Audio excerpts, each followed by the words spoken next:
di sesi konseling online kali ini, saya yang akan langsung membersamai kakak dalam sesi konseling ini. Sebelumnya, izinkan saya memperkenalkan diri. Nama saya Devi Julianti, boleh dipanggil Devi. Selanjutnya, kakak bisa memperkenalkan diri kakak terlebih dahulu.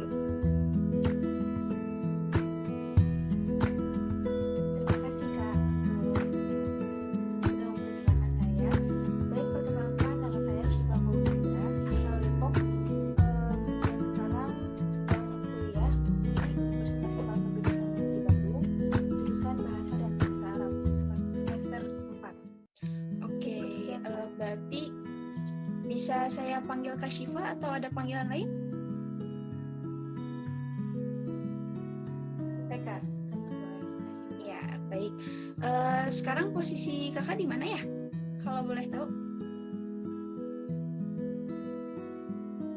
Kebetulan posisi saya sekarang sedang berada di kampus Dasar Mahatma Jamiah. Oh, sedang ada kegiatan atau bagaimana, Kak?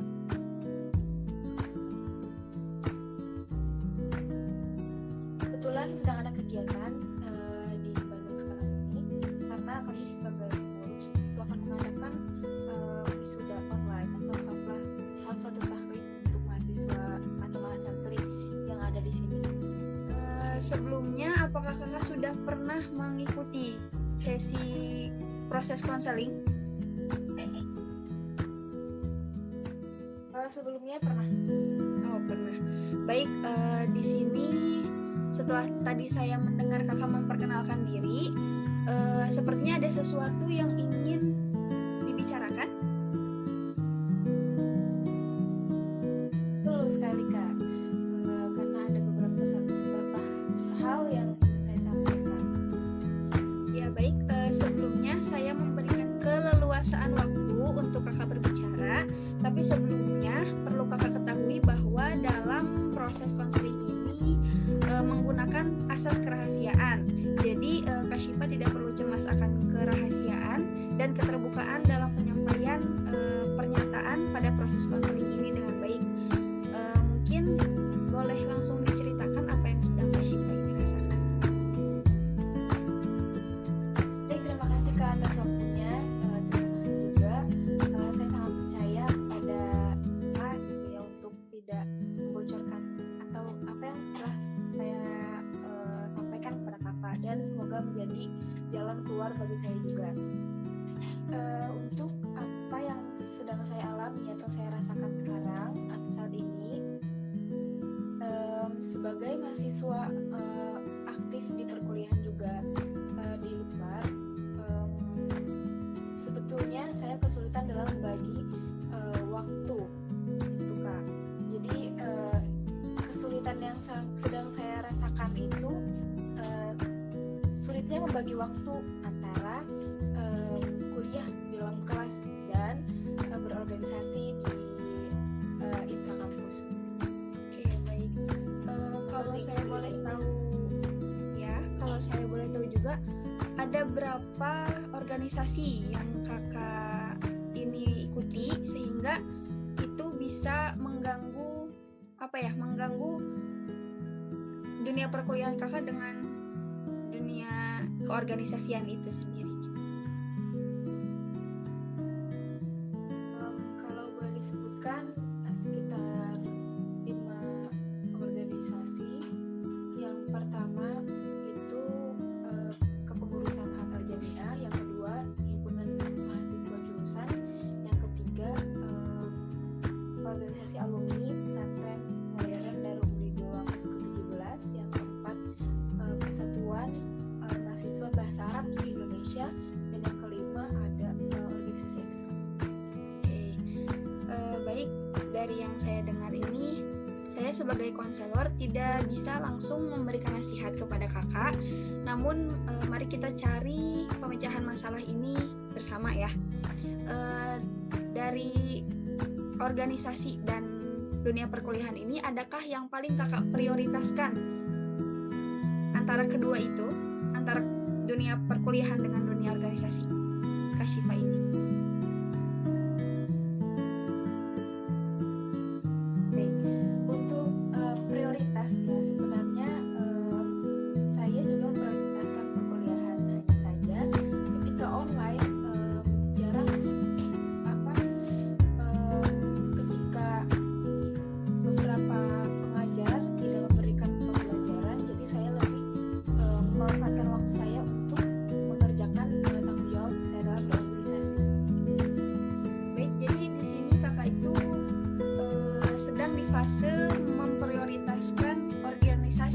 daripada dunia perkuliahan tersendiri. Dan dari hal tersebut, apakah kakak nyaman gitu, dan kakak mengikuti organisasi itu atas kemauan kakak sendiri atau ada organisasi yang memang diminta untuk kakak ikuti dari orang lain gitu?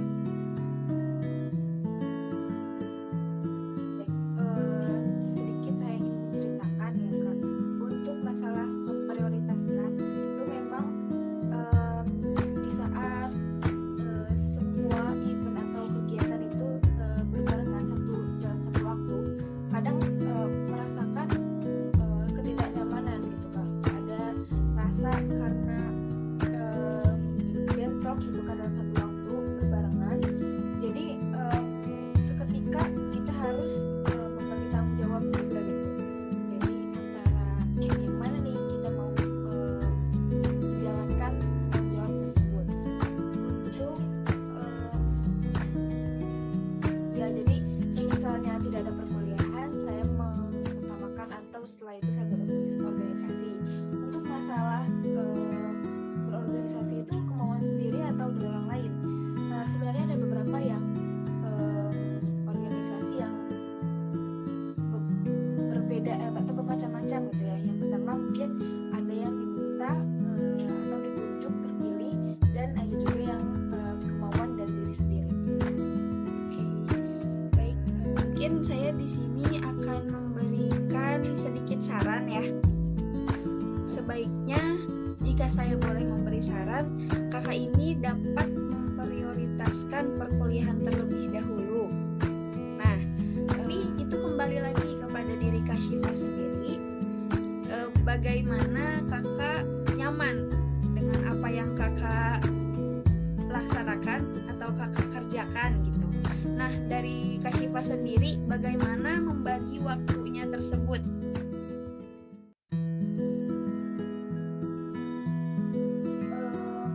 Selama perkuliahan berjalan dengan daring, beberapa mata kuliah diajarkan oleh dosen belajar dengan ada yang efektif dan ada juga yang tidak efektif. Dan untuk membagi waktunya, karena saya mengeluhkan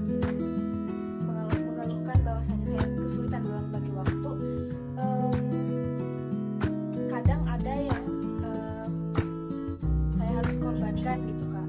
Jadi kadang pada saat perkuliahan itu dimulai, di situ juga saya harus memulai untuk mengadakan latihan rutinan ataupun berlatih untuk lomba misalnya. Jadi harus kadang apa ya Kak, susah membagi waktunya gitu. Dan untuk di lain waktu gitu, barangkali atau tidak semua kegiatan atau event tersebut berbarengan dalam satu waktu. Jadi saya bisa melaksanakan kuliah terlebih dahulu, setelah itu melaksanakan tanggung jawab dalam organisasi gitu, Kak. Baik, dari semuanya ini, apakah salah satu ada yang apakah kakak pernah merasakan gitu, ada salah satu yang dikorbankan atau memang kakak ini selalu melaksanakan semuanya, namun hasilnya tidak optimal gitu, tidak maksimal lah gitu?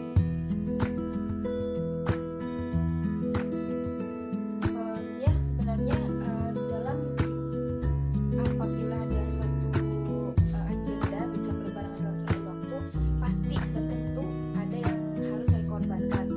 Misalnya pernah terjadi dalam satu waktu pada malam hari jam 8 tepat, itu berbarengan diadakannya rapat di setiap organisasi yang saya ikuti. Dan oleh karena itu saya memutuskan untuk mengikuti rapat yang lebih urgent, urgent untuk saya hadiri, dan memilih untuk meninggalkan yang belum terlalu urgent, dan meminta untuk mewakilkannya gitu kan. Oke, baik. Di sini dapat saya simpulkan ya dari apa yang kakak alami dan kakak rasakan tentang, mungkin di sini permasalahannya tentang pengendalian waktu ya kak, tentang pengendalian waktu atau tentang bagaimana kita dapat memanage waktu tersebut gitu kan. Apakah kakak pernah mencoba gitu untuk menata atau memanage waktu tersebut gitu? Gimana kak? Ya, mungkin sempat beberapa kali mencoba untuk membuat timeline diri sendiri gitu ya Kak. Misalnya pagi ini ada jam kuliah, terus baru kita bisa melakukan tugas-tugas yang ada di organisasi tersebut. Cuma kadang tidak efektif atau kesulitan dalam berdisiplin pada diri sendiri. Nah, permasalahannya di situ ya. Jadi mungkin kalau masukan dari saya yang dapat saya sampaikan itu, kakak bisa mencoba terus dengan apa yang sudah kakak pernah coba gitu kan. Dan kakak tuh harus bisa melatih diri lagi, melatih lebih lagi gitu untuk bisa memanage waktu tersebut di setiap kegiatan agar memang nanti kalau misalkan ada sisa waktu itu bisa kakak memanfaatkan untuk kegiatan lain.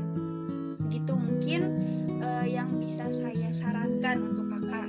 Jika memang kakak masih merasakan ini dengan jangka waktu yang panjang, mungkin kita bisa mengatur ulang proses konseling ini di lain waktu. Tetapi yang saya simpulkan dari pertemuan kita kali ini, kakak boleh mencoba dulu atau melatih diri kakak terlebih dahulu ya, untuk beberapa waktu ke depan gitu. Kalau misalkan memang kakak masih merasa tidak nyaman dengan kebiasaan tersebut, boleh kakak bisa menghubungi saya lagi untuk mengatur ulang jadwal proses konseling ini. Bagaimana kak? Apakah sudah ada sedikit gambaran atau jalan keluar yang bisa kakak dapatkan gitu dari proses konseling kali ini? Alhamdulillah, berterima kasih banyak Kak. Mungkin saran dan masukan tadi itu